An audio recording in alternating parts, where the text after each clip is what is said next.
Hello and welcome back to the Weekend Spread, the Schooner Pod's weekly college football pick'em podcast. I'm your host, Bobby Howard, and with me today, we've got Jamison Maxwell, Ty Lee, and the captain himself, Boaton Blake. We're recording this one early on a Tuesday, just because it's sort of that time of year where, games start getting a little later, schedules start condensing, the holidays are coming up. So look forward to the Weekend Spread next week on Tuesday as well. Boys, we are in the penultimate week of the college football season, second to last here. Pretty unreal that we've reached the end of the race here, and the playoffs are in full swing. Just got the latest college football playoff rankings, and in case you haven't seen them yet, most notably, as we are an Oklahoma Sooner podcast, the biggest jump, the Oklahoma Sooners jumped to 8, which means Alabama slides down significantly to 10, and OU jumps ahead of Notre Dame. If the playoff were to start today, they would be hosting. So what are we thinking about the first round of college football playoff rankings? OU's win against Alabama. Jamison, you and I did a full pod on that. Y'all should check it out if you're a Sooner fan. But Blake, what are your thoughts on the rankings, OU, anything like that? No, happy for OU to finally go over Notre Dame. I am probably the biggest Notre Dame supporter on this podcast, hesitantly, but they still don't have a big win yet. Like Pitt, although they blew out Pitt, they haven't really, the only 2 games they played, they've lost both. So they're a playoff caliber team for sure, but definitely need to be towards the end. I always have my BS detector up, though, for potential scenarios of how the college football playoff is going to screw over somebody. I think it's going to be BYU that's going to get screwed over in all this. I hate where Miami is sitting right now. The CFP committee has Miami way too high. They have 2 horrible losses and a horrible ACC this year, and they're not even on the inside track to make their own conference championship game. So if BYU loses to Tech in the Big 12 championship, I easily see them knocking them down, putting Miami in, which is asinine considering how bad this ACC conference is. We should let 1 in maybe, but definitely not 2. I think the Big 12 is screwed, man. I think you can just give it up. I think it is. Just give it up, man. They just have put BYU in that precarious situation. No, it's just you just got to give it up, man. I'm sorry. It's just a one-team conference. We're better than the ACC. We are better than the ACC. Yeah, okay, yeah, you're better than the ACC. What does that say? I mean, it's like we're that's a low bar, man. But the SEC's down this year. The Big Ten really only has about 2 or 3 legitimate teams. I don't know. I feel like BYU deserves it if they just lose to Tech twice. They didn't even make that. Like, the Tech game wasn't even competitive, though, in Lubbock. Like, I know. But it's hard. It's hard to go on the road at Tech. Oh. Maybe. So, do you think... Actually, I don't even want to interrupt that. Yeah, look at Blake said that, and there's a sense of regret that just went over his full body. I could see he felt down his toes and shook his head. Right, having to defend Texas Tech. Yeah, that's like the moment in the movie where the guy on the stand accidentally confesses to the crime. But I don't know. It's the classic Big 12 playoff case, isn't it? Like, do you have... Was it Baylor, TCU don't make the playoffs because there's no championship game, and then the Big 12 institutes a championship game, and then people don't make the playoff because of the championship game. And now if BYU, just puts up double losses against the same team, might very well not make the championship game, like Blake's, or might very well not make the playoff, like Blake's saying, especially when the playoff, as we know, is just extremely biased towards big brands, and the playoff committee doesn't want BYU in there no matter how good they are. If they're looking at the people that don't watch ball, that don't know ball, that are voting on that, they look at brand name Miami, 2 losses, brand name BYU, 2 losses, and it's a no-brainer for them. They throw Miami in that every day of the week. So all hypotheticals, a lot of time left, a lot of ball left to be played before we get into the playoff. But yeah, I see why Blake has got this battered Big 12 syndrome thing going on. Yeah, and I mean, really, the only chance you have to have two Big 12 teams in is BYU BYU winning the Big 12 championship. That's kind of it. And then hoping Texas Tech finds a way to, survive that loss. Does a 2-loss Texas Tech get eliminated? That would be Tech I think is in the playoff regardless. Which is sad. That? Yeah, I don't know. A 2-loss Tech. So. The only game they lost is I don't think this matters, but random people on the committee think that not having your starting quarterback matters. They said that factored in for OU. Wait, who wasn't playing for that game? No, they just their starting quarterback. I don't think it matters. I don't think I don't think it matters, but some people on the committee his name. That no. Oh Lord, yeah. I don't know. I think it'll be interesting. It depends on where Vanderbilt ends up. Miami. There are some questions there as to if someone can sneak in. USC perhaps, but I'm intrigued to see how that shakes out with the Big 12. It's intriguing, but ultimately, I think BYU had to have had that game in Lubbock be at least competitive, and it just wasn't. I think the committee puts a 2-loss Vanderbilt in over a 2-loss Texas Tech. Probably. No. Just wait. I wouldn't they? God, this Vandy team, they are good, but it's bad. No. Vandy's not a fun brand of football to watch. What? They've been Diego Pavia has not lived. No, Diego Pavia has not lived up to what he used to be. He used to be way more fun to watch. Now he is like a game manager galore. Dude, Vanderbilt's 2 losses would be on the road at Alabama, on the road at Texas. And then they would, if they get 2 losses, they would beat Tennessee at Neyland. I think that puts them in over Texas Tech, boss. No, I think that would put them in over Tech. No, because you can't set the precedent that if you lose in your conference championship game like that, you're just getting knocked out by a conference that is probably already going to have 5 teams in. It's a win or go home. They got to prove themselves. But that's the thing is Vandy didn't even get there. They don't even have the chance for a win or go home. Vandy would have got there if they're in the Big 12.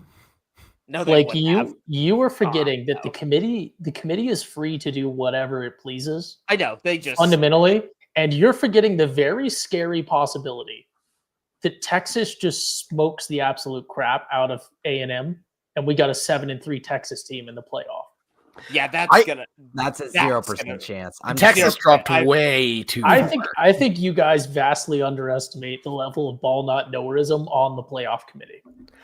I feel like if Texas kept it close against Georgia, then maybe, but they just were not. And Texas A&M showed some weakness for South Carolina that I don't think that they're this like Goliath that would make this Texas win a huge resume booster. And they have a pretty watery schedule. If you look at it, all bottom half SEC teams until Texas. And then if you were to lose to Texas, it just wouldn't, that I think would take a massive ding on, A&M's record for sure. But it'll be interesting to see how it all plays out. Super exciting. And obviously, if you're an OU fan, just thrilling to be in the mix. But let's dive into this week of college football coming up. So, again, second to last week, week 13. Kind of insane that we're here. Look at the rankings. We got Boat Blake at 67 and 58 after a 4-7 week last week. Jameson 65 and 59 after a 3-7 week. I got that wrong on the graphic. Then Ty and I tied for third, fourth, whatever. It doesn't matter. Blake, I gotta say, last pod, you made quite a shot with your pot of greed going with the Texas State Bobcats. You didn't hit your wild card, but damn it, you got him. You got Jameson back on the karma pick. It felt great. I was watching more of that game and paying attention more to that game than that OU Alabama game. I was just bathing in the Texas State success that I jump on the bandwagon for 1 week and we look unstoppable. We could have won the Sun Belt. We could have won the Sun Belt if you would have had me on this train this entire time. Jameson, wolf, 3 years wasted, 3-4 years, however long Can we real quick just touch on what the line was and then what the final score was in that game? The line was 3.5. And was a score of what, 42 to 10? The line was 3.5 for Southern Miss. Yes. Yep. Was it 42 to 10? Was that the final? I think so. Just absolutely drug them, and it was just from the beginning. I didn't want to jinx it. I wanted to gloat a little bit, but I was like, I don't know what this Texas State team is capable of, so let's wait till the end. But yeah, it just shows you, like, don't turn on the ones you love the most. It's Jameson learned a very sad lesson. He got an L on his record and lost all of his virtues and values and other intangible things that make you a human. So other intangible things that make you a human. Damn. I will say, I think I deserve all of this. I'm taking all of this on the chin. That's fair. That's fair. Giving him the Lane Kiffin treatment. I will say, I think it needs to be studied. Anytime Blake goes opposite one of us on a wild card or a pot of greed, he always hits it. It is the kiss of death if he Uno reverses you. And we need to look at the stats over the years. I don't know if there's definitely no easy way to do it, but Blake has screwed me over on a couple of these. So he's got the magic touch. But I wait in the brush, just lurking, ready to pounce when one of y'all just throws out just a heinous pick. And I was afraid nobody would do it this year. I've actually, regardless of the records, typically I like the logic that goes into a lot of y'all's picks, but Jameson last week just trying to throw Texas State under the bus, running over with the train and 18-wheeler, everything. It was a horrible display. Just brutal. Some team that you love so much, you cared so much about, and you just cast them off for Byram Bum. Sometimes you just gotta stand on business, man. Yeah, I get it. I totally get it. All right, let's dive into the slate here. A little bit weak, but sometimes that's the best type of college football week. Maybe not this one because most of the SEC is playing cupcakes or on bye. But let's see how it goes. Starting with probably the biggest game. No, definitely the biggest game of the week. It's the USC Trojans, ranked 15th in the country.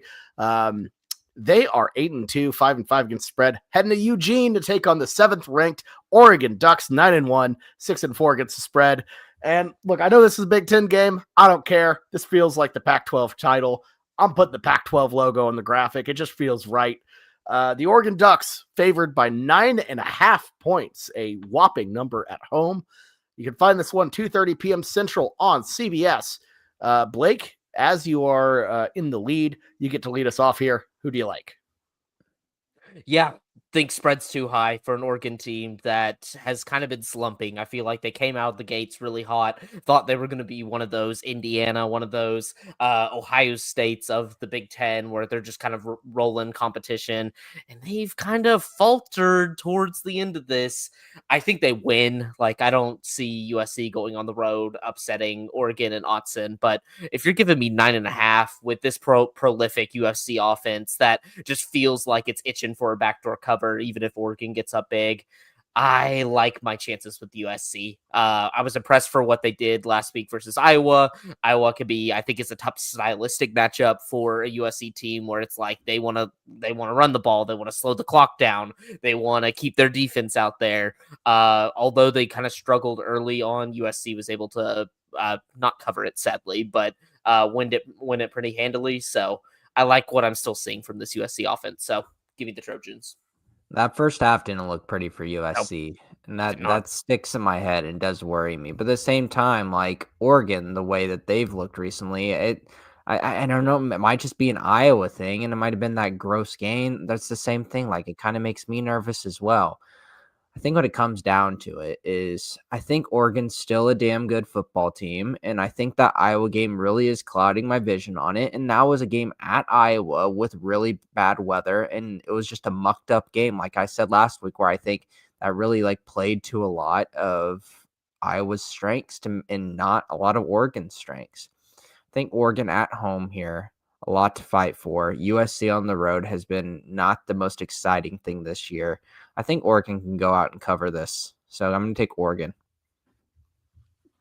Yeah, I feel like the line's too high. I understand USC looked really poor at the start. But the thing about USC this year, they're gritty. They have taken on this weird approach that you really don't see out of USC teams or haven't recently.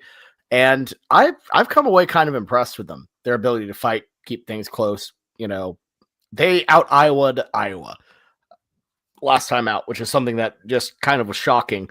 I think Oregon just hasn't impressed against teams with pulses this year. And I think USC keeps it close. I like Oregon to win, but 9.5 feels like a number set by people who might not have been paying attention to Oregon much this season. Maybe have tuned things out after, let's say, Penn State. So West Coast game, I like USC to travel decently well and keep this thing close, but Oregon gets the win. Yeah, you already know. Go Birds. Give me the Duckies. You love your Trojans, though. You do love your USC. No, I don't. I don't love USC. I love Lincoln Riley and what he can do on offense. And that does worry me, but I have dug myself into this hole with Oregon, and I will. What did you just do, Bobby? Don't make me say what you just did. He kissed a. I'm not going to say what it is, because I don't want to get the podcast pulled from YouTube, but he's on here kissing a male rooster on the podcast for some reason. But go ahead and give me the Ducks. I genuinely don't know what that was. Don't explain anything. Just let that sizzle. Just let the podcast listeners. It's North London Derby week, baby. Oh no, we didn't need context. No, not that kind of football. No. Go ahead. No, he needed to add some context, but go ahead and give me the Duckies minus 9.5 on this one. I don't like it. I don't like it one bit. It is a pretty good way to travel, though. I will say it's a longer distance than you'd expect. That's fair. Moving on to our next game, somewhat of a relic of looking ahead, but honestly, there are no good games out, so we're just rolling with it. The Louisville Cardinals, 7-3 overall, 3-7 against the spread, heading to Dallas, the land of old Bolton Blake, to take on the SMU Mustangs, 7-3, 4-6 against the spread. The Ponies favored by 3.5. You can find this one 11 a.m. Central on ESPN2. Played right in the shadow of Shug's Bagels. Ty, who do you like? Yeah, does this one have? This is not a joke. This is a genuine question. Does this have ACC championship ramifications? Directly? Kinda. SMU is not in control of their own destiny. So, yes, they have to keep winning, but they need Virginia or Georgia Tech in front of them to screw up. That's amazing. So 7-3s, a wonderful conference over there in the ACC. I don't know. Give me the Ponies minus 3.5. I feel like I picked them earlier this season and it went good for me. So give me the Ponies in Gerald Ford Stadium, not named after the president, though. Yeah, I'm with you. SMU at home is a play here. I feel like Louisville is just dead. I don't know. Last weekend, not very impressed with their performance against Clemson. I know, tight game. Clemson definitely in a, trying to scratch and claw everything they can get to try to get into a bowl game. But Louisville just, with everything to play for, just has looked flat. A trip to Dallas, I don't think it's going to fix that. So give me SMU 3.5. I think this whole time I was going to pick SMU because I feel like that's been the obvious pick, and the line has been moving towards SMU. There's something inside me that makes me feel like they're just going to completely drop the ball. Louisville is a hot and cold team. You will watch a game and you'll be like, that team blows. I'm not going to pick them in the future. Then you watch another game, like the first half of the Miami game, and you're like, that team rocks. They just have weapons. And I think that this SMU defense can get hit by some of the weapons that Louisville has. I think you can say a lot about Miller Moss, but whenever you've got Colin Lacey and Chris Bell in the wide receiver room, it's going to be hard to guard. I like their running back stable too. I think that they can make this close enough and give me the points.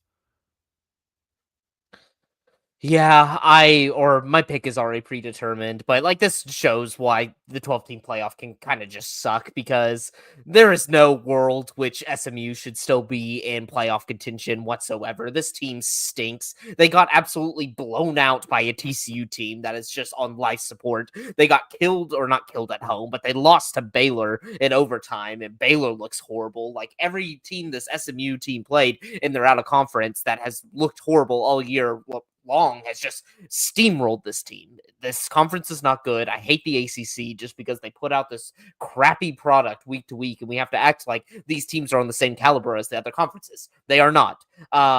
Jameson said it right. Louisville, they can get very hot. They can also get extremely cold. We saw it against Cal. We saw it against Clemson. At least Clemson, I'm like, they have talent on that roster that they're kind of like a Florida last week. They can bite you sometimes. If you mess around, they can bite you.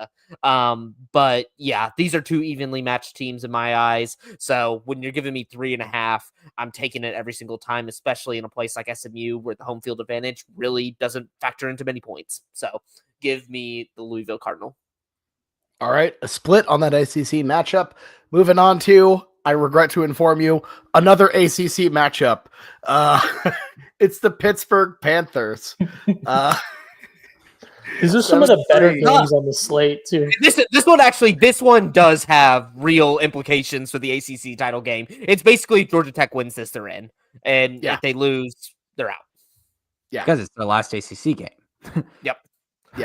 Yeah. So Pitt 7-3 overall, and it gets a spread.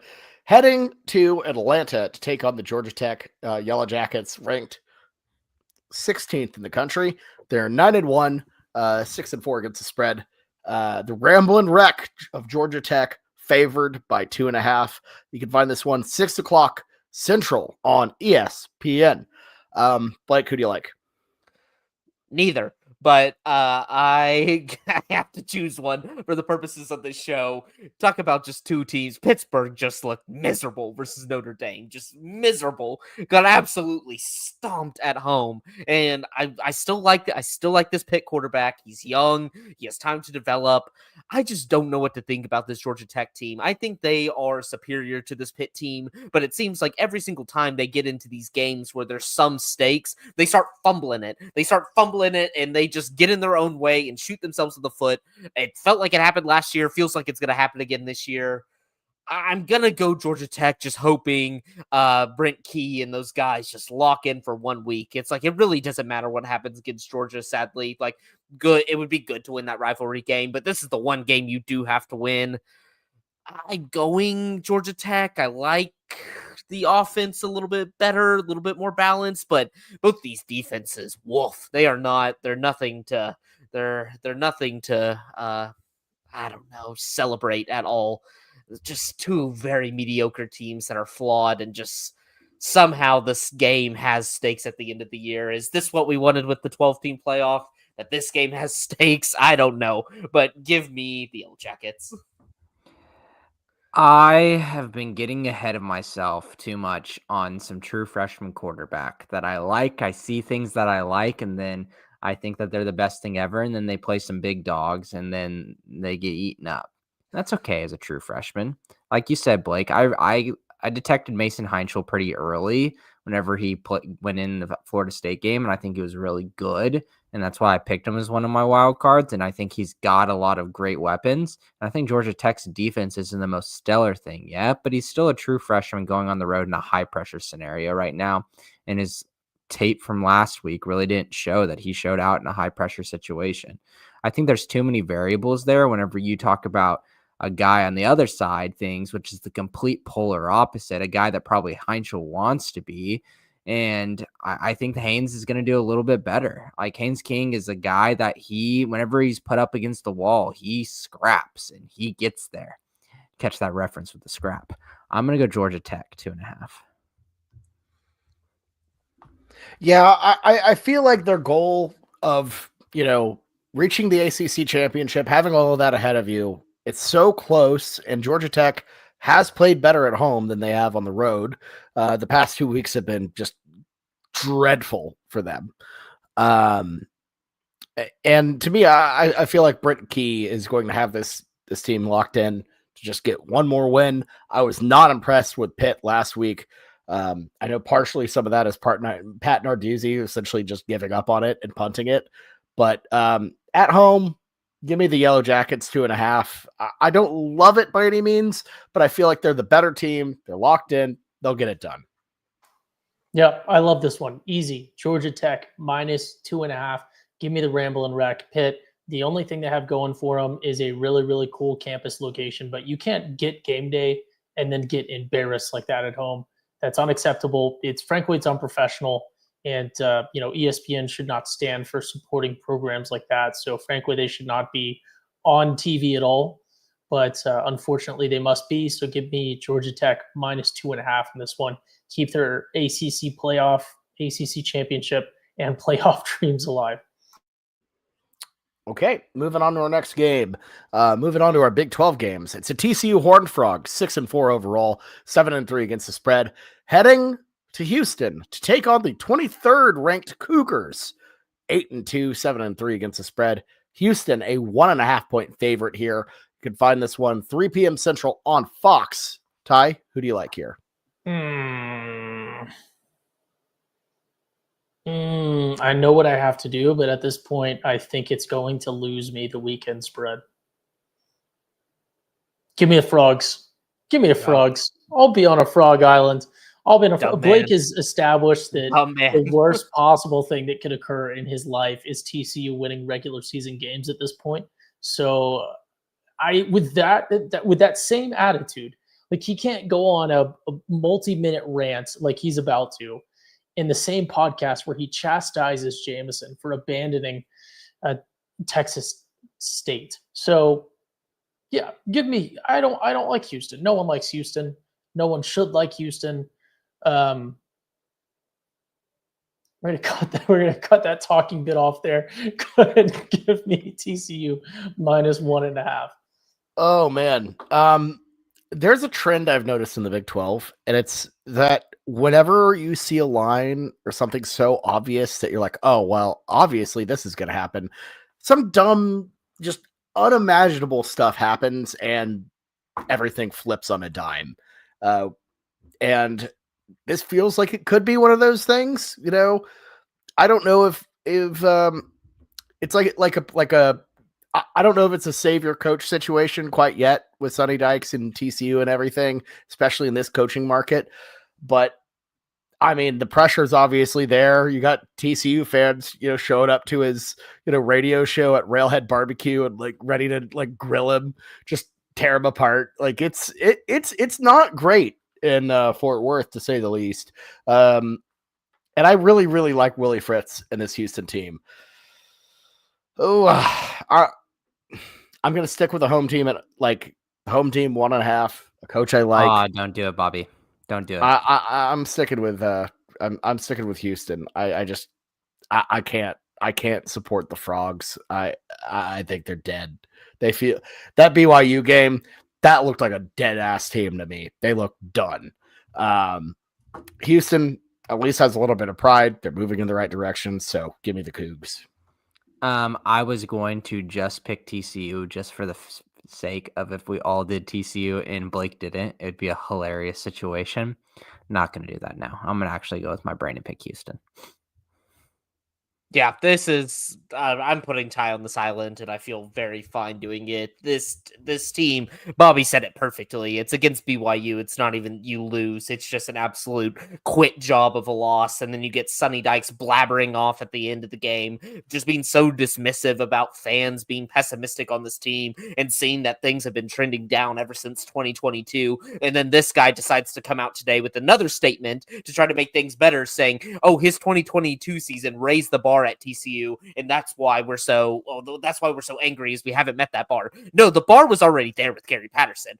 We fired Gary Patterson after a few bad seasons, but he had tons of 10-win seasons in there. Sonny Dykes only has one, and he thinks that he was God's gift to TCU, that he took us to a place that we have never been. No, Gary Patterson had us knocking on the door for the longest time with this program, but Look, I want Houston to kill us. Just please, dear God, just at this point, just make this a disaster. I don't want this to be a middling thing where it's just I have to keep Sonny Dykes around for another year, another 2 years, and I just have to watch mediocre football with the same things happening every single week. I already get that with Jim Dixon basketball. I already get that with the Cowboys. I don't need that happening to my beloved Horned Frogs football, where we're just not even interesting, that there is no hope at the end of the day that we can beat good teams. There's no hope in the world that we could even compete for a Big 12 championship. And the roster is in such shambles right now when it comes to the positions that matter that it just feels like all hope is lost if we continue on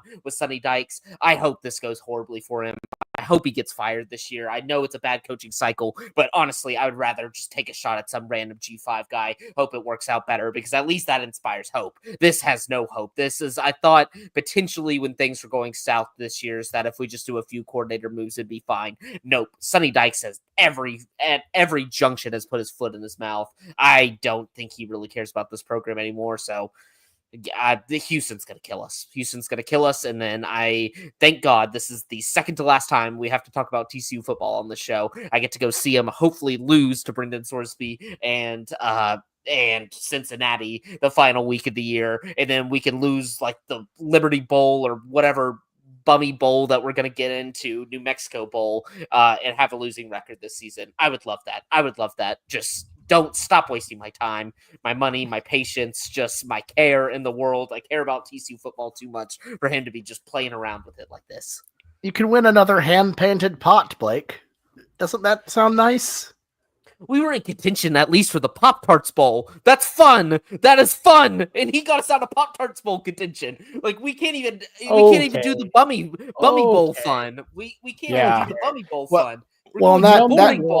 And that hurts a lot worse considering that they're going to eat 3 Pop-Tarts this year. Six. And they're having 6 options. Yeah, there are 6 options, and like half of them are going to get eaten. So like that would have been really cool. So it's, to me though, it is a little disgusting that number one self-proclaimed hater of corporate slop is the biggest supporter of the biggest corporate slop bowl game that exists right now, the Pop-Tarts Bowl.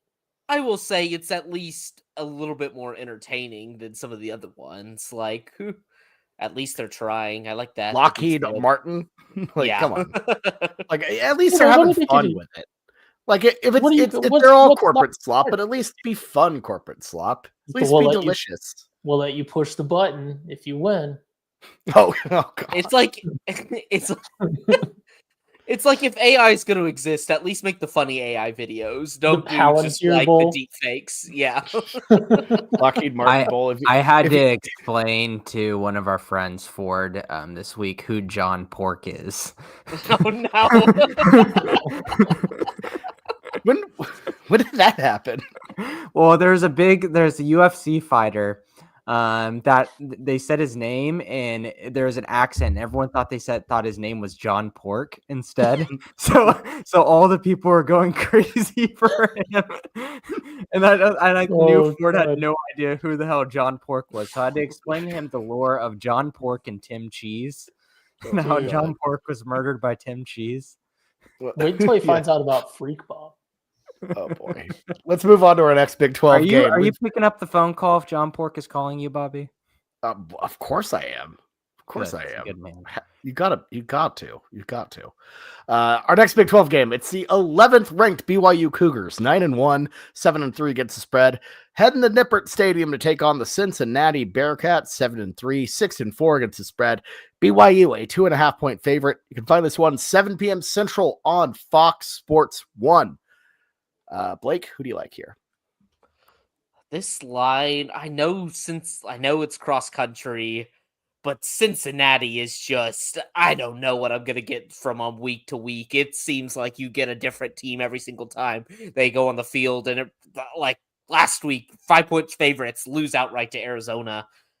they cannot be trusted. I don't care if they're at home. I don't care if Brendan Sorsby has a good game. Like, I think this BYU team is actually well-rounded. Like, I feel like they get the diss of a lot of these teams that, okay, they might have played a lighter schedule and they beat up on these little guys. But when I watch BYU, it's like I'm impressed with their defense. They have legitimate weapons on offense that I'm like, these are big-time receivers. There's a lot to love, just everything around BYU. I'm going to go with the Cougars. I think they win this. I think they're making the Big 12 championship.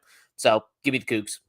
Yeah, I think BYU wins it as well. I think just the vibes around Cincinnati off. Obviously, got some big injuries.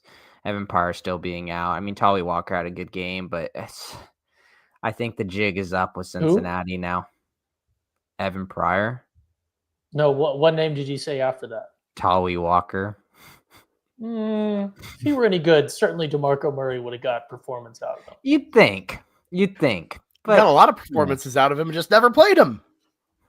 Yeah, and I mean, if I was Tolly, I'd understand why I'd want to leave too. Well, of course, I don't blame Tolly Walker. Oh no. Yeah, that was not an anti-Tolly Walker. I very well know it is not. I'm just giving Tolly his flowers in this conversation. It's BYU here. I've been soiled on Cincinnati now. The whole Arizona thing, I thought that was a team that wasn't much to begin with last week, and then I got shown out. So screw Cincinnati. You're on the hit list now. Yeah, Cincy to me, they were teetering on that edge between like, oh, they're kind of a Big 12 contender. They're either kind of a Big 12 contender or like a spicy, fun Big 12 team, but not actually that good. And I feel like BYU handles the teams that are spicy but not that good, like decently well. But if you run up against like a Texas Tech, that's where you run into trouble, because that's a team that can compete overall in college football against some of the best teams in the country. Cincinnati is not that. They let me down massively against Arizona, just to echo what y'all said. And this feels like a game that BYU is going to win. 2.5 feels like an attainable line.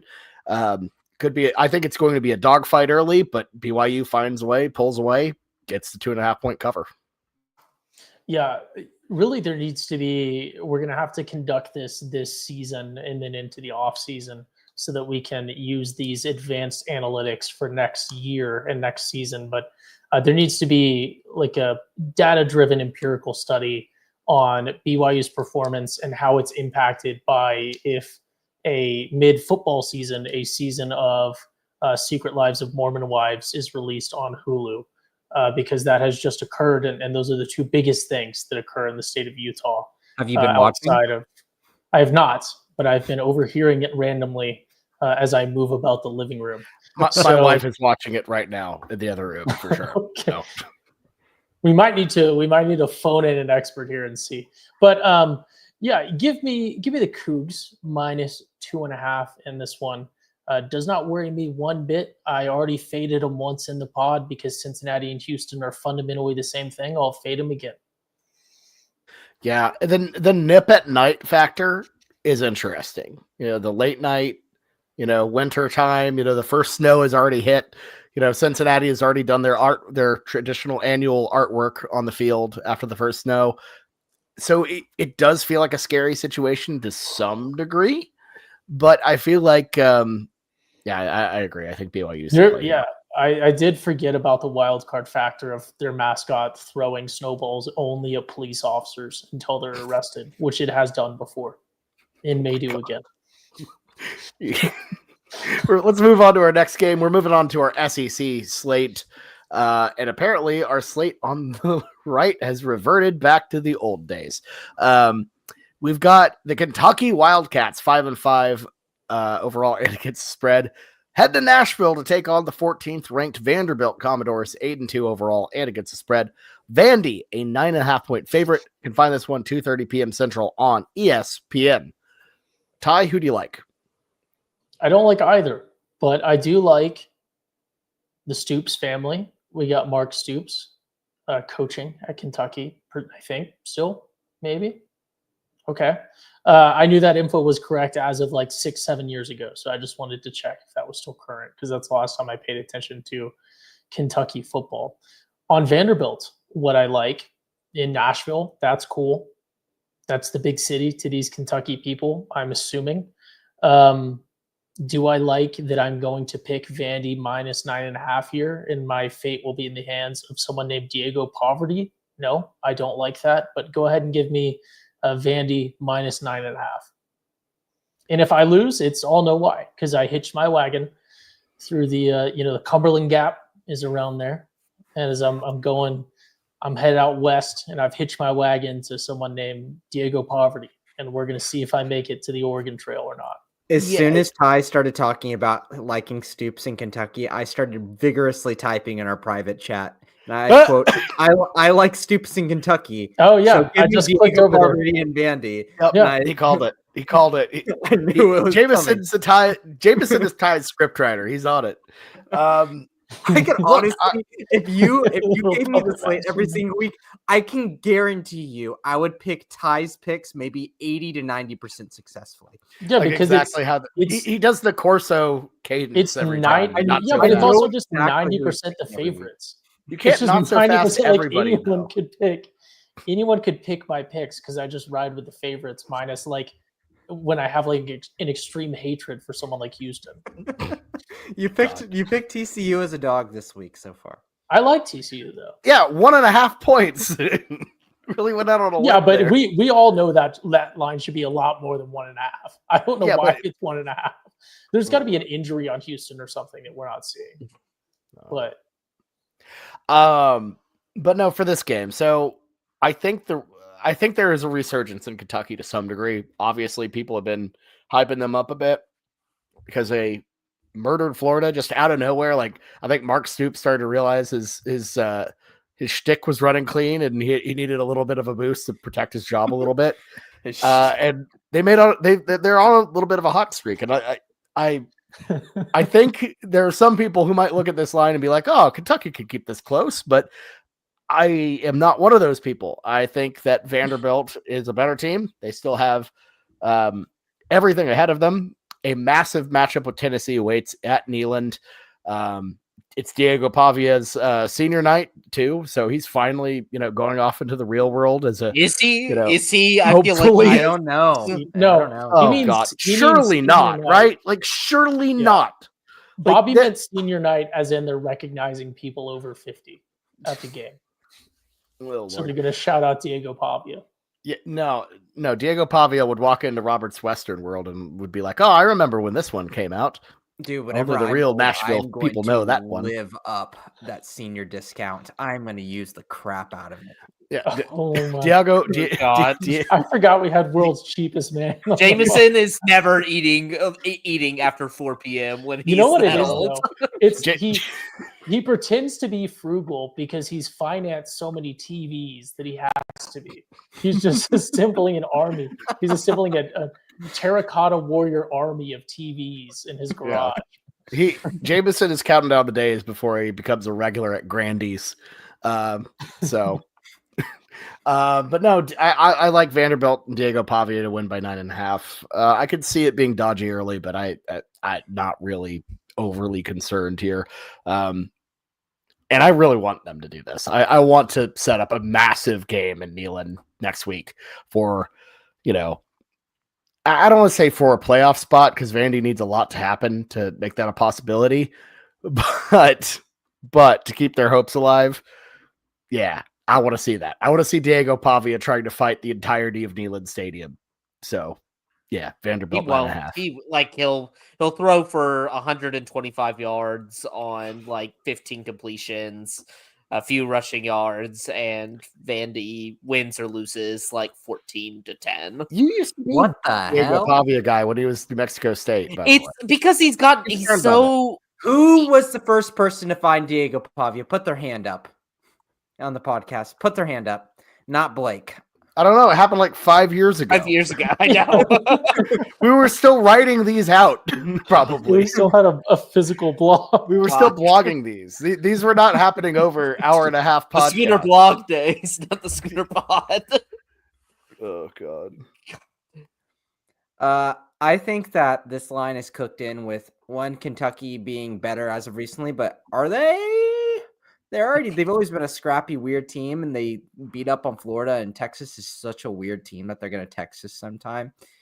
And so I'm not really buying in too much of that. I think there's a little bit cooked in that this might be a look-ahead game. I'm not buying that, and Bobby already said it. It's senior night, and whatever we say about Vanderbilt and Diego, that's a lot, but I know that Diego deep down knows that this game is has a lot of symbolic nature to it, and I think this is a guy who goes out there and he works. I don't think he's a guy who's going to look ahead. I believe in his ability to come out and punch Kentucky in the face and be ready for next week in Tennessee. So I think Vandy covers. See, like, I thought Diego Pavia worked, but I feel like this year he's been more on the press circuit. He's been flashing the money and the chains. Like, he's distracted as all get out. He's not a gym rat like he once was. And we've seen it in his performance. It's been all right. It's just been very average. Like, he's been a very good game managing quarterback this year with like a little bit of legs, but I still like really that's the frustrating part is this Vanderbilt team is not being led really by him. It's everybody else, that defense, everybody else on the offense. Like it's a team effort that for some reason he's getting all the credit this year. Like he's Johnny Manziel circa like when was that 2011, 2012 when he was like actually putting Texas A&M on his shoulders. Like the fact that Johnny Manziel is even even associating himself with this man is diabolical. I'm going to take Kentucky. I am worried. The one worry I have is my theory that Mark Stoops started to play better whenever ESPN channels were not on YouTube TV, so nobody was watching him, and then he silently just became good. Now ESPN, that carriage dispute has been resolved. Worries me a little bit, this game being televised. That kind of scares me, eyes of the world, but they're scrappy enough. I don't get Kentucky because the numbers don't check out. Their offense is horrific. Their defense really is middling. Like they've been better as of late, but middling. But they somehow are like able to keep it close with Texas, able to keep it close with Ole Miss, beat a Florida team that's still decently talented. I'm going to take Kentucky. All right. Kentucky. Wow. All right. Let's see how that goes. Moving on to our next SEC game. It's the Arkansas Razorbacks, 2-8. Disappointing season for them. 4-6 against the spread. Heading to Austin to take on the Texas Longhorns, ranked 17th in the country. A disappointing 7-3 for the preseason number 1 in the AP. 3-7 against the spread, and it shows. Texas, an 8.5-point favorite here at home. You can find this one 2:30 p.m. Central on ABC. Who do you like, Blake? This is just like classic Texas get right spot. The defense is too good. Arkansas's defense is so bad that like even though Texas hasn't been able to find that consistent rhythm on that side of the ball, they'll be able to carve up this Arkansas defense. I thought maybe the Bobby Petrino move would kind of juice them a little bit, that they would be winning some of these games, and they've kept it close for sure. Like they've done good at that, but I don't know. I just feel like they're running out of steam. There's only so many close losses a team can take. I think Texas just dominates them with their defense. And if Arch Manning is pretty average, they win this game comfortably. So I'm taking Texas. Yeah, this is the best pick of the week. It's Texas. They're going to kick their ass. It's just Texas is going to try to fool people into thinking that they're still a playoff candidate. Like Bobby, we said it at the beginning of the podcast, they shouldn't be put in, but they're going to try to do their best impression to fool people. So give me Texas here. Big. Yeah, I mean, Arkansas hasn't beaten an FBS team this year. Their 2 wins are Alabama A&M and Arkansas State. And they've had a lot of close wins. FBS. Arkansas State's FBS. They haven't beaten a Power 5 team. Not even a good group of 5 team, for that matter. They could still make a bowl, Bobby. What's that? Arkansas State can still make a bowl. I apologize to champions of life, Arkansas State, but no, I just think the Razorbacks, to me, they're spiraling. I know they keep things close, and I'll say this: I think they tease us on this one. I think there's going to be a period of time where you're watching this and you're thinking, "Oh my God, Arkansas!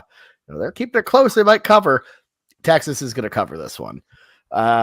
I don't think it's going to be an absolute ass kicking like I think both of y'all think it is, but I think it's going to be a decisive Texas victory, comfortable enough. So let's say like 14 points, something like that, 10 points. But I think the Longhorns cover 8.5 for sure. It is a rivalry game. If this was Fayetteville, I might even go ahead and say Arkansas covers, but no. Yeah, I'm kind of with Blake and Jameson's explanations a little bit more, but I like Bobby's ultimate conclusion a little bit better. I'm taking Texas minus 8.5 in this one. They're just such a better team. I just don't see the massive incentive to like blow them out here. It doesn't make sense if you're Texas. Arkansas is still scrappy a little bit. Like you got to remember, there's still a lot of talent on both of these teams, no matter what. So I like Texas 8.5, but Vegas, I think, agrees as well. There's a reason that this line is at 8.5 when I think you can look at this and say, oh, it should be. That does worry me a little bit more now that I think about it, because I feel like if you go look at the balance of the bets, I know there's a specific term for that, but I'm sure most people are on Texas on this one. So that's a little worrisome. But keep in mind, this line has been bet down from 9.5. So the line is moving in the whales are slamming. That's probably just, we're not going to say that that's blatant market manipulation, but I think a lot of people maybe would think that. Yeah. If they weren't concerned about accusing large corporations of market manipulation on a podcast. I would also like to say Texas was an absolute mess last week. They were not good. They have looked stinky in a series of games against teams that should be far inferior. So, and look, it has not been a particularly good year for me on the weekend spread. My record reflects that. I was all over that damn Texas game though against Georgia. They are absolutely owned by Kirby Smart, Texas, yeah. in that program. Yeah, you were on an island for Mississippi State as well, I believe. Yeah. So yeah. Anyways, let's move on to another SEC game. It's the 20th ranked Tennessee Vols. They are 7-3 overall, 4-6 against the spread. Heading to the swamp against the Florida Gators, 3-7 overall, 4-6 against the spread. Tennessee, a 4.5 point road favorite. You can find this one 6:30 p.m. Central on ABC. Ty, who do you like in the swamp? Not only is this a preposterously stinky game, 6:30 on ABC for a 3-7 team. My goodness, what a stank slate of college football we have this week. But if you're a true sicko, you love it. I like Tennessee. It's like Florida at night, right? There's a little bit to worry about there, but Florida has not looked good. They have not looked good this season. They are really focused on like everything else outside of the locker room right now, I feel like. And it's not the team's fault necessarily. Like they can't help that Lane Kiffin is playing games with Florida and Ole Miss and Tennessee, or not in Tennessee, LSU right now. Is I feel like there's just everything I hear about Florida, none of it is about anything the team can do. And if you're Tennessee, you still got a little bit of life in you. Like your playoff hopes are done, but you still got a little bit of life in you. And this is a game that both teams care about. So go ahead and give me Tennessee, much better offense. Josh Heupel takes the win in the swamp at night. Hopefully they got some good weather down there, a little warmer for these Tennessee fellas coming down from the north. So give me the Vols minus 4.5. College football is an interesting sport because there are some things that exist outside of the X's and O's, outside of conventional knowledge that just make no sense. And this feels like a game that exists in a different plane altogether. Tennessee has not beaten Florida at the Swamp since Ron Zook was the head coach of the Gators. That was the guy immediately after Steve Spurrier, I might add. So circa early 2000s.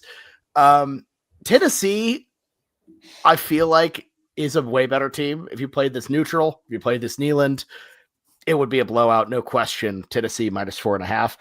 But the defense feels porous enough. And Florida feels like just dynamic enough with Lagway and some other offensive weapons where I have half a mind to think that Florida's going to win this game in the Swamp. And I'm going to go Florida to cover with the points. I know it makes no sense. Sometimes you just got to go with the weird ass voodoo magic that's going on in Florida. So give me the Gators. I'm mad. I wanted to be on a Florida island. I really wanted to be on a Florida island. I wanted to give Blake a look.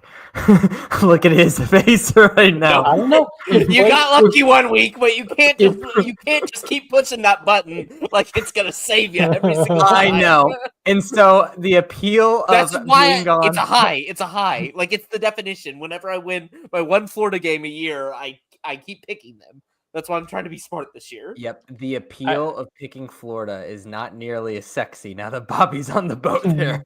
Well, Jameson, let me just tell you real quick, just for argument's sake, if Blake and I both go Tennessee, then your Florida island will be connected to someone else at only 1 point, making it a Florida peninsula. The most Florida thing possible, really. Is that supposed to convince me? I don't know where I should take that information. Florida is a peninsula. I'm not sure if that. Do you want me to pick Tennessee or Florida? I don't know. I don't care what you pick. I just thought that was a funny talking point that I came up with. Because Florida is a peninsula, and then it's like Florida Peninsula, and it's haha. I got you. I guess as a man that will care about geography, I will let Bobby be on his island. I think Tennessee covers this because I like Blake said, I watched that game and I was like, good for Florida. They're keeping it close. But you just kept watching. You're like, if they just had a little bit more time in that game, I think Ole Miss blows them out. Like, I don't know how Florida keeps doing it, but they're there. And like this, you talk about Florida's offense, like in DJ Lagway, he's lost so many of his weapons in the passing game. He's lost so many of them. And it's kind of turning into a travesty. I think they still got a lot of good guys, and like they got a very deep wide receiver room, but losing some of their best guys in like Trey Wilson and Dallas, like I think that Tennessee, even if Joey Aguilar continues to throw 2 interceptions like the game against New Mexico State, which is absolutely embarrassing, I still think that they have enough to get themselves over the spread. So give me Tennessee. Yeah, but I can't chase it just because it happened to Jameson last week. It means it ain't happening this week. I'm not putting myself on that side. Good luck to Bobby. It's a thrilling experience. You'll either get the best euphoria of your life or it'll be the biggest disappointment. But good mojo, I think, around Tennessee in a week of SEC cops kind of making the news with the A&M one just spouting off on the South Carolina players and getting removed. I've been made aware of the Tennessee cop. Say his name. No, Cassius Thunder, the logo on Bobby's shirt. The most impeccable jawline I've ever seen. I feel like this is good mojo around the Tennessee program. So I'm going to go with the Vols. He's probably not. No, he's not going to be there because they wouldn't travel on the road. But no, he is, because he's Josh Heupel's personal. Oh yeah, the state troopers travel. Yeah. Oh yes, not good. all of them, but the one that is the coach's security always travels. Yeah, the guy always travels. So Never turns his Cassius body cam Thundercock on. might be there. I don't know if you guys know this. I don't know how deeply you guys know this meme lore, but this is not like meme lore. This is actually true. Prior to becoming a Tennessee highway patrolman, he was fired from Blackwater, the mercenary company Blackwater. I know who was so forced to step little down. about Cassius Thundercock. Yeah, I'm unaware of any Okay, of this well, story. now I you just know. read about this Now today. you know. So when Ford asks you in 5 years, who is this? You can explain Why he's like escorting out some UFC fighter. I will say Chonko the fighter, that everyone's calling John Pork, does seem kind of fun. But I don't think Chonko sound like John Pork. Whenever you have a very like thick like Russian accent and you say Chonko or you say John Pork. Sure. Sounding slightly Russian. Look, I will say I might be on an island here with the Gators, but I'm not really on an island because all of the Tennessee fans also think they're dooming Florida's right gonna now. come. They always do that. It's because they're doomed. The Every- Vols every- fans just do. They're hedgers. Yes, it's because their Hedgehogs. season doesn't mean anything anymore, so everyone's just going into a spiral. If we That's would have not true lost though. in these That's not past true though. Hey, Bobby, if Oklahoma fans, it's the same thing. If the Oklahoma fans, we would have lost one of these past games, we would have been dooming, and we would be spiraling, talking about our team. You're not stuck on Vols Twitter like I am because they will never leave my algorithm. Some of them think they could make the playoffs still. No, At God. 9-3. I'm just saying some of them still are holding out for the playoffs. This is the problem with this format. There is too much hope going around. I need Most I of need them- my old format when people are I crushed agree. by this point. I There's agree. too It much should hope. be the second you lose a regular season game, you're just you're done. You know, Yes, two I miss losses, that. I you hate know that. you're I done. hate that though. No, It's- because because now we have it's these way more mid fun. these Here's the mid problem. teams saying they have a case. The This problem season is the way more playoff- fun when you still have stuff to play for. No. Here's the problem. Bobby, the we playoffs just- has expanded to a point where now every administration thinks that their coach should do it. So I feel like it's created this like perverse incentive for like the 8-4, like 7-5-ish teams where they don't care. And previously they did because they still kind of cared about their bowl game. And coaches could still point to like, oh, I was 8-4 or 9-3 or something. But nowadays that just gets you fired no matter where you are, because every admin has seen Indiana go from the worst program in the history of college football to still not that good, but has really easy schedules and NIL bags people. I also do not care about the 8-4 and 7-5 teams. Let them do whatever whatever makes them happy. Go for it. That's not our standard at OU. Like, Okay. you know, Okay, Yeah, you have one it's- good it's season, different- and it's different world, one good season. under We're back BB. on track, Blake. We're back on track. And I think He's it's fun. a I just think it's Jasper fun to be like in the mix still. Like, But like see, the thing is, the games that we're saying that are mattering, one of them being on the slate being Louisville SMU. That is sad. That it doesn't is even sad. matter. It's just it doesn't really matter. It's only on the slate because it had a close line, and I didn't want to find anything else because the Big 12 is a mess. The SEC is playing cupcakes. I put on every one. Yeah, we that literally can't even get lines for SEC. Yeah, like every non-cupcake I could. The Big 12 is a disaster. Y'all just let these, American teams walk in and just run over the conference immediately and then give the keys to shit. Texas Tech. Aren't there... Oh, I guess we can't Texas- get FCS lines this early. I was gonna say, aren't there like FCS championship games this week? I would have loved to put Montana State on here. Brawl of the We Wild. had great analysis to say about that. That's why I didn't do it, but it would have been fun to just have it there. Wait, Are that there was on lines the out for cards. that, That though? was on the cards, and we put. I don't think there's lines out for I I that. couldn't find a line for it, Blake. Yeah, That's why I that's didn't. the problem. Ah. It's FCS, and we're recording on Tuesday. Yeah, I just couldn't find it. So some of those markets open late, but I don't know. Regardless, I think it's perfectly fine to still have more teams in the mix. I think it's interesting. I think that's fun. So Bring back These the mid BCS. teams thinking they're no, the same as like Ohio State right now is making me a little angry, Bobby. This is making me mad. These teams, some of these teams aren't good. I don't and think there's- anyone thinks that they're as good as Ohio State, but like that's the thing with the format. Nobody looks at the NFL format as like, oh, all of these bad wild card teams think they're the same as the number one seed. They don't, but they're at the table still. They Yeah, still But I get feel like play. the moment you Difference- compare yourself to the NFL difference playoff between format, the that's best not team good. in the NFL, the difference Or between like the best the team Western in the NFL Conference- and the worst team in the NFL is closer than the difference between the 1 and 2 best teams in the Big Ten. Like the NBA's Western Conference, be like, oh, the Grizzlies think they're on the same level as the Thunder. They're not. You had us just have figured to out, let man. things play out. You can't. I think it's way more interesting to at least just have these conversations, see who gets in, then just arbitrarily decide 2 teams, and the rest could just play exhibition games for, I don't know, just to go on vacation, to make themselves slightly feel better with a dumb little trophy that doesn't mean anything. Like I would much rather have a proper playoff. You're is gonna all. make Bobby's gonna turn his body cam off in a second, Blake. If Oh, you no. keep God. What? Jesus. All right, Bobby's let's like, move we're on. having these good discussions, and it's like, oh, we're talking about 2-loss Miami or 1-loss Georgia Tech or all these. It's just these are bad teams.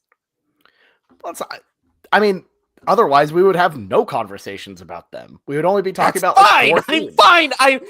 We don't need to just have conversations for the sake of conversations. I am fine not talking But about. we have multiple conversations about the sport. That's good for the sport.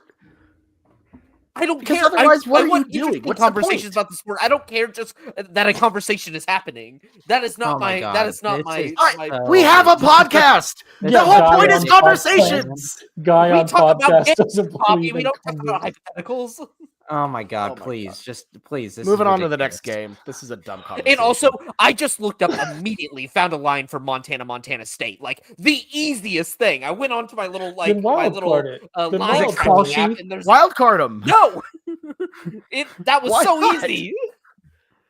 I'm sorry, Blake. I cobbled Just together a because podcast it's not on today. ESPN Bet that's going defunct in like 5 days doesn't mean there's no lines out there. I know Bobby is only looking at ESPN Bet. You realize I send the slate days early, Blake, and that is my opportunity I'm giving to you three to critique the slate and see if there's anything you want on the slate and just talk about it. Oh my God! I don't care. Wow. Let's just move on. I'm sorry. We're moving on from the infighting to the game.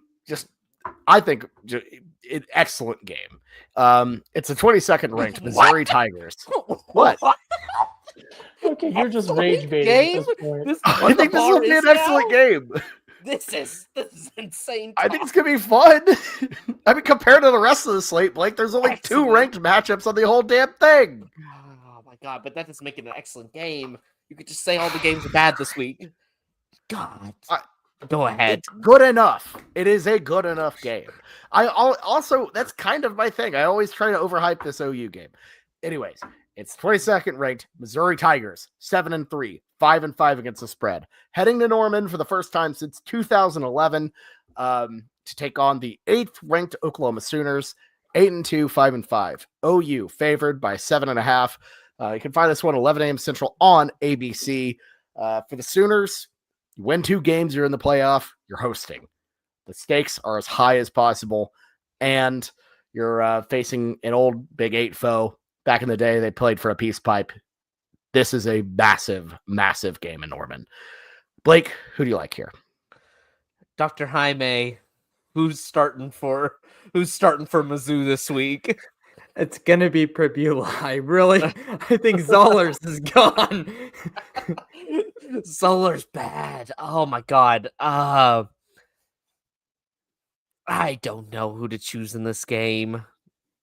I feel like this line's a little rich for an OU team that is relying a lot on their defense. Granted, that defense turned up, played fantastic in Bama, but we're talking about a defense that was relying on a lot of turnovers and stuff like that to start generating some points. It makes me worried that this hook with 7.5. I don't think Mizzou is outstanding by any means, but I think that defense is pretty feisty. And I think behind Bo Pabula, they can do some things. I don't think much. But if you're talking about an OU team that it seems like are more willing to play games closer in the low 20s, mid 20s, it kind of scares me with the 7.5 hook. I think OU wins it. I don't see a world where Mizzou wins this at all. But 7.5 makes me worried when you're relying on, it feels like these results are relying a lot on how the defense is performing when it comes to turnovers and stuff like that, which is something that you can't game plan for. You have to take it when it comes, but you just can't game plan up. I'm going to take Mizzou plus the 7.5. I hate this pick. I want OU to make the playoffs because when I look at them, OU actually excites me as a team that it's like, okay, they have the 2 losses, but this defense is old school and it is mean and bad and fun, and it makes it interesting in a sport that is really, it seems like, dominated by good offenses. So I'm going to go Mizzou, but OU, I think, wins this one easy. So, I think the conventional wisdom would be, yes, Oklahoma's turnovers can't keep happening. Their defense has been doing amazing, but the offense is less than stellar. Why are they going to cover by more than a touchdown? They're going to win. They're going to continue to win close games. But I think really what it comes down to is now that teams are having to press against Oklahoma, they're getting put into opportunities to make mistakes, and that's why we're seeing turnovers. I think in that Alabama game against a team that does not turn over the ball a lot, there were a couple more plays that could have even been more turnovers. I think there are 6 possible turnover opportunities in that Oklahoma game. And then whenever you put that with the Tennessee game, you start to see a trend here. I think Oklahoma is going to put a lot of teams in really uncomfortable situations and make prone people like have games where they do poorly. Bo Prabula coming off an injury where he dislocated his ankle, but didn't actually break anything, which is exceedingly rare. All of his ligaments in his ankle are going to be stretched out or torn, and he's going to be playing off of that. And this is a guy who is extremely mobile and relies on his mobility to be a successful quarterback. I think coming off that injury, I don't think he's going to be completely 100% in terms of his mobility. And 2, whenever you have your ankle pointing a different direction and you're coming back quickly, there's a huge mental thing of like, does he feel as confident to go out there and cut and make big time plays against one of the best defenses in America? That's a really damn hard, it's on the road too, a damn hard thing to do coming off of an ankle dislocation. I think there could be a scenario where we just put him in a coffin, makes one-dimensional, and we've seen Oklahoma and their run defense that I give a lot of flowers to Ahmad Hardy, but if you give Oklahoma an opportunity just to sell out on the run and really just not believe in the quarterback, we did it versus Auburn. I think that there could be a situation where Missouri has a really low scoring game when we cover this spread. So give me Oklahoma 7.5. Well, and note too that when they did against Auburn, Jackson Arnold, for all of his flaws, is mobile. A Bo Prabula or even Zollers, specifically Prabula, fresh off of an ankle injury of that severity, is not going to be able to move around at all. That's not his game in the first place.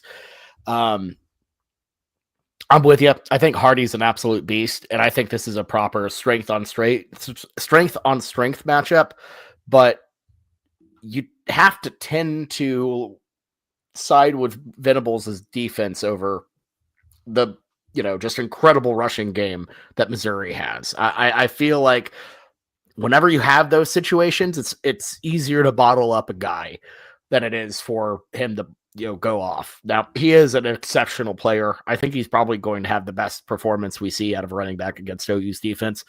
I believe the stat is he's had like over 1,000 rushing yards after contact, like just purely after contact, which is insane. But to me, I feel like OU's strengths really mitigate, cancel out Missouri's best aspects. If we're giving gambling advice here, buy the extra point. 6.5 feels like a really, really nice number. I don't think I would bet 7.5. But I also don't think I'd take Missouri at 7.5 on the road in a must-have situation for OU. Jameson, what were you saying earlier? I was going to ask. It seems like you've shifted your conversation because you were big on 9.5 Missouri whenever we talked last. Yeah, I've just thought about it more, I think. And I think to me, I don't know. I maybe I'm just a little bit confident on how good that defense has looked. Maybe it's just feeling the vibes. I don't know. I just feel like OU at home in a moment like this, I don't see them. I think it's a tough call, is what I'm saying, because I could see this thing being close, being a rock fight. I just feel like OU has enough to get over the hump and cover 7.5. I've been debating on it for a good while, but I'm trending OU 7.5 here, and that's what I'm going to go pick. I don't know. Missouri hasn't beaten OU since the 60s, I believe, in Norman, so we'll see how that pans out. But yeah, I like OU to cover 7.5, but just like barely. It's a really well set line. No, it's not. Give me OU minus 21.5 in this one. The OU has maybe the worst offense that has ever been fielded on Owen Field by the University of Oklahoma. Our offense is atrocious, and multiple players. Multiple players. My side is Oklahoma, which is why I am seeking out. I'm the compliance department, and I've detected fraud from within. We have time theft. They're probably taking staplers and stuff too. I don't know what sort of materials they have. I'm sure we gave them chargers with their iPads. I bet they're pocketing their chargers for the team-owned iPads. This really needs to be investigated because the blatant fraud that is being perpetrated by some of these guys that have transferred into OU with the promise of being good and they're not is disgusting. But with that being said, the defense is so good, and this is Missouri. There's a little 22 next to Missouri's logo. That's what the line should be in favor of OU. If you think that Missouri has a chance in this one, take Mizzou plus 22 because they have a chance of covering that one. This one is going to be beautiful as an OU fan. Why we're wearing the gray jerseys for a noon kickoff against a team who is going to be wearing at least a black helmet, unless they've changed some uniform stuff that I haven't seen. I hate that. I hate that as a color matchup. I wish we would have worn the grays against someone where it would have been a full contrast across the board. But I'm excited. I like our uniform combo. Obviously, this has been one of the alternates, I think the only alternate in recent times that I've been a fan of. Everything is going for OU here. The vibes are high. The team is now coming back home after a massive, massive win. You got like a little homecoming experience going on here. I think there's going to be a ton of people in town. Noon, maybe actually good kickoff for the time of year because you can stay warm. Kind of unfortunate for tailgating as we get late into the season, but vibes are so high for OU here. And really, you know what? The more I think about it, this is good. It's good that it's a noon game because then the beautiful, beautiful town that is Norman, Oklahoma will not be cursed by hordes of Missouri fans for more than is necessary. If it was an evening game, then they would just be lingering about the town all day, making it unpleasant to be there. So go ahead and give me OU minus 7.5. That's very clippable. Yeah, of course it's clippable, and Missouri loves to clip. Oh my god. Oh no! Now I will say. Oh no! This is not the team. I think if you're OU, this is not the team you want to lose to, especially knocking you out of the playoff. Because LSU would be way worse. Those drink goofball clips afterwards are going to sting like hell. No, and I will say that. Oh god, that'd be awful. I'm gonna go ahead and say it. Yeah, this really is you gotta have it because of that. Because they're already making really lame attempts to try to dunk on OU, and it's just really not working. Essentially, be like, oh, it's not the past anymore. Missouri's better. I'm like, that doesn't make any sense when we just beat Alabama and Tennessee back-to-back weeks on the road. You can't make these dumbass, oh, nobody cares about your history jokes when you're not that great, and OU is doing excellent. So it just doesn't work. It doesn't work. You don't have the past. You don't have the present. Sorry. I don't know. I would. They're going a little too far. I'll say that. They're going just a little too far. Who's going too far? They beat y'all last year, though. They beat y'all last year. That's the problem. In one of the biggest messes I've ever seen. Like that they beat Jackson. Jackson Arnold handed them that one. Literally. You gotta eat your humble crow a little bit. You gotta kill him. We can't have Mizzou getting any confidence. Like this is kind of just a plea from America that OU has to win this weekend. Let's see the last time Missouri won back-to-back, shall we? And I know I'm just playing into their. I know I'm playing into their stereotype. Yeah, this is just. Yeah, that's not great. It's 1966. Did we play them multiple times? Okay. Yeah, I think we played them multiple times a few seasons, but because if we're talking about old school OU, we would not be flaunting a 2-loss team. I mean, yeah, but we're Also okay. true. Yes. Yeah, I'm like just saying. we're talking. I know Okay. the standards have changed. The standards have changed because of the expanded Across Okay, well, course. there's also a lot Across more. The OU I grew up was everybody was on suicide watch when they lost one game. It's because like, they played K-State in on the road poverty by, like, Big one. 12. It's called So- Yeah. standard. No, it's called Yeah. standard. Yeah, and also the OU you watched back then. For the record, when we lost to Ole Miss, we were freaking out. Anyways, yeah, y'all should have won that game. Ole Miss played so bad. Yeah, OU could easily be a one-loss team, and they pissed away the Ole Miss game. I still don't even get the Texas loss. Or I kind of do. Mateer was bad. We got some Auburn fans hanging out in the chat. Hey guys, good to see y'all. I don't know why you're popping in. DJ Lagaway, John Mateer argument. What is this, August? The bit off, yes. Oh man, shout out to Auburn fans. Y'all are troopers.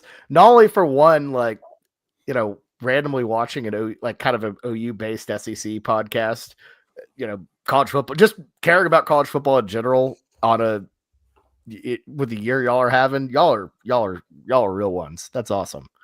Shout out to y'all. Guys, they got the Iron Bowl at home against an Alabama team that needs to win. Do it, please. They could do it. It would be hilarious. They've done it before. They have. This is like the perfect Auburn wins the Iron Bowl spot too, isn't it? Like it just, God, that's gonna be fun to talk about. But we have one more pick of the week, and it is our favorite pick of the week. Why aren't the brakes working? Because I cut the brakes! Wild card, bitches!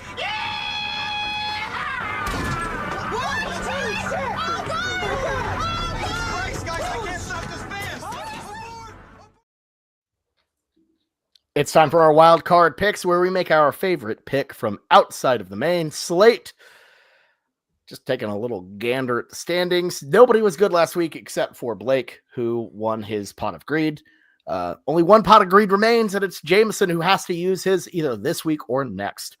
Ty, as we kind of go in sort of a snake format here, who do you like?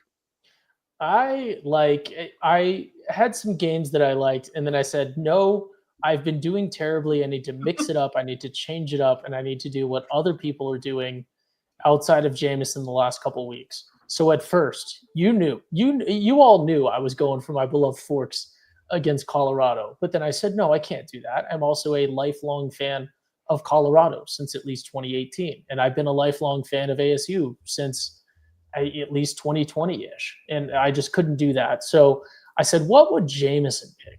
I just said, I'm going to try to snipe Jameson's pick here.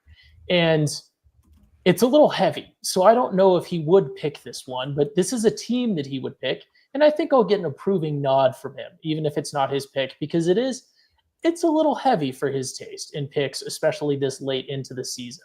But I'm going to be taking an 18.5-point favorite. And that is, of course, the North Texas Mean Greenies going down to Houston to face 5-5 Rice. UNT is getting some playoff chatter. And I think that fuels a team like UNT, especially that they have a loss on their record, and especially as that team that they lost to continues to slide with the loss to my beloved midshipman last week. I think UNT has the motivation and has the incentive to go out and flex that wonderful offense that they have and keep the gas on the entire time. Because if you're that group of 5 team, you have to do it. You cannot play that excuse as the G5 team, even though, you potentially have the auto bid path. We'll see how things pan out. But as that G5 team that's gunning for the playoff, you can't do the thing that the big teams do where they play a team like Rice and they win by 2 touchdowns and they start coasting at half and then they get the benefit of the doubt. You have to keep on the gas. You have to run up the score. That's my justification for taking an 18.5-point line. UNT has an amazing offense, and Rice has not looked tremendous. So go ahead and give me the Mean Green in-state matchup. North Texas minus 18.5. Okay. Look, I've had few bits of success on the wild card this year. It has not been good, as you can clearly tell from what you're seeing on your screen. But what I have had success in has been in matters involving Ohio State. So they have a 31.5 point line against Rutgers at home. It's the week before the game. I think they air it out a bit and just destroy the Scarlet Knights. So give me Ohio State minus 31.5. Maybe a bit of a big line. Trappy. I don't know. Maybe a trap. I don't know. I don't think it's come out and blow them out. I think they take their foot off the gas. Well, okay. Well, you know what? I haven't officially said anything yet. What? So we want to talk about a trap. We want to talk about a trap. Wait, are you changing your pick just because Blake said trappy? It's called a filibuster, Jameson. I'm talking. I wanted to see what his reaction was, so I'm going to go with a real trap. No. We're going to go with the Maryland Terrapins plus 13.5 at home. Lock it in. Oh my Michigan God. has been. Hasn't been losing. You have your wild card pick, and I say one word, and immediately you jump off. I really wanted to do this one, honestly. So Okay. I felt pretty good about it. I like Maryland to cover 13.5 at home. Michigan is probably already running Ohio State install. They looked awful against Northwestern last week. Barely squeaked out, just barely. And then like they've looked bad against Purdue. They do not look good recently. I think they're just saving up. They're charging their little Wolverine laser for the game. And I think they do not cover here. They win by like 10, but they don't cover on the road in College Park, Maryland. That's my play on that. Okay, I feel like Maryland. Maryland does not look inspired under Loxley. Maryland at the beginning of the season was kind of a little spicy, and then something's happened, and it's not it. Because I thought they had it. But okay, I'm hoping the best for you, Bobby. Mine, I'm really sad that my record is starting to kind of fizzle out. I'm still proud of what I've done to be 10-2 in my wild card picks this year, and we got a couple more left to go. But I'm still very proud of what I've done. I feel like this one fits more of Ty's narrative than anything. He tried to play a Jameson play here, but really what he's looking into is he's thinking like what teams has something really to fight for. Maybe are you taking Sam Houston? No, hell no. Hell no. We got a 3 combined wins matchup. I'm looking for a team who's looking for style points, who wants to get their name out there a little bit more with the common folk, and which a team that I think with the way South Florida's lost last week probably needs to be talked to a little bit more, and that's James Madison, the Dukes. They're at home in Harrisonburg, and they're playing Washington State, and they're 13.5 point favorites. Washington State has had some games where I thought maybe they can be feisty, like they kept it close with Virginia, but let it be known that 2 games later after that, they lost to Oregon State. I'm going to repeat that one for everybody. They lost to Oregon State. I think that James Madison could absolutely lay it on. They want to go out there and make an absolute show for them to where they can start to be talked about as the team that's going to be the 12th team in the playoffs. And I think they do it this game. So give me James Madison 13.5 with the little Sluka quarterback running package that I know Blake loves so much from the Dukes. God, that man, God, he deserves nothing but the worst. But and James Madison probably, I feel bad for them a little bit, but they deserve to be in playoff conversations a lot more, especially more than Tulane or some of the American Conference after they've played their ways out of this position. It is a narrow loss to Louisville by James Madison. They should be in that spot, but they deserve that game.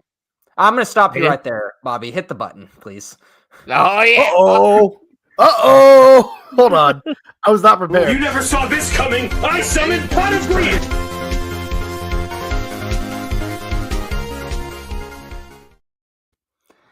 All right, James gets an extra wild card with the Pot of Greed here for those who don't know.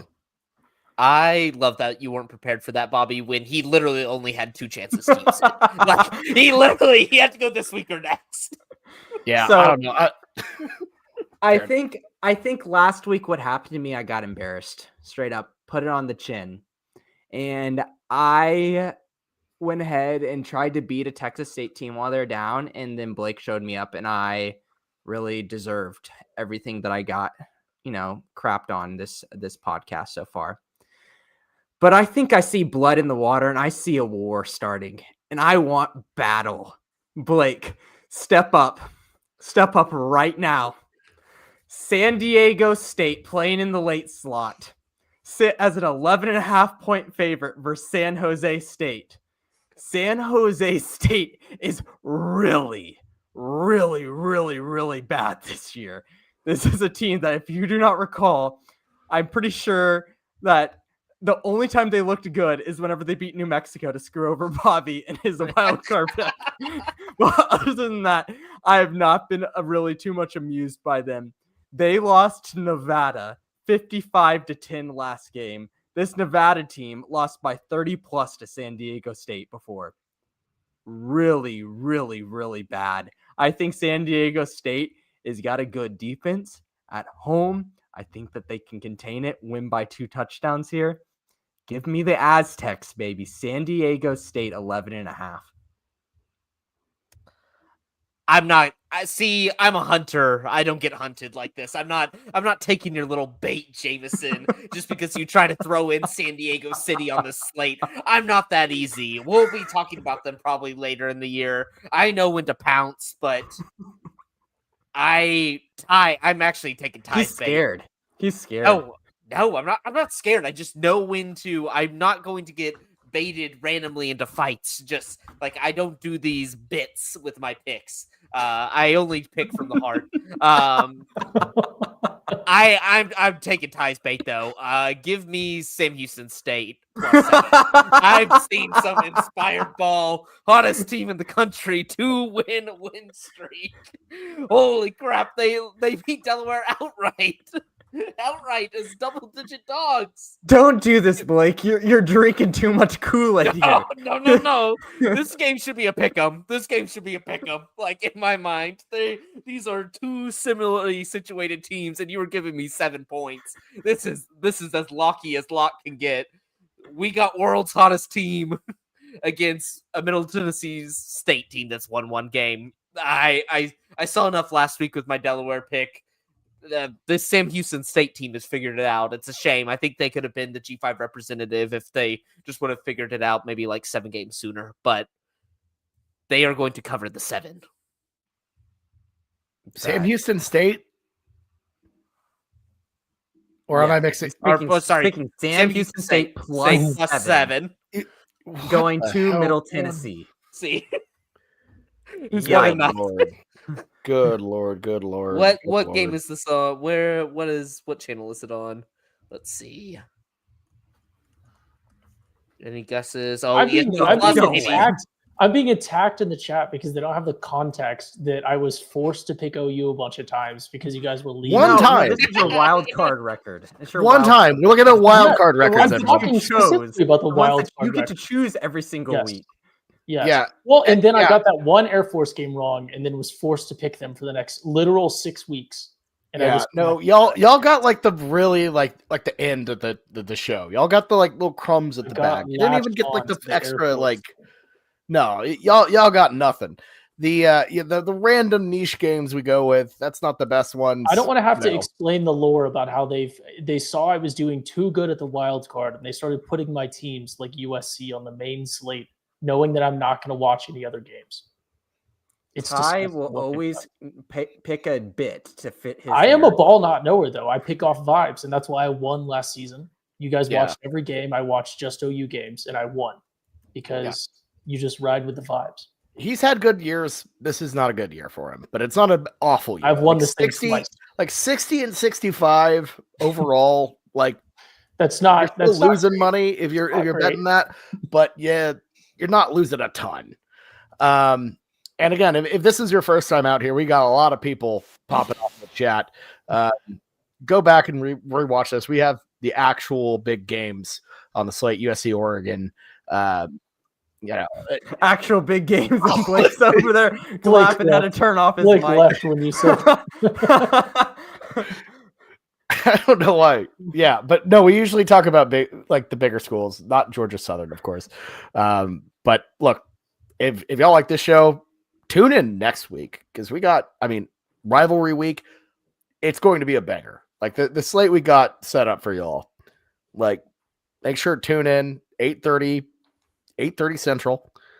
We got Georgia Tech, A&M, Texas, Ohio State, Michigan, Alabama, Auburn. Got the Iron Bowl going on there. Vanderbilt, Tennessee, OU, LSU should be fun. Like we got all the good ones.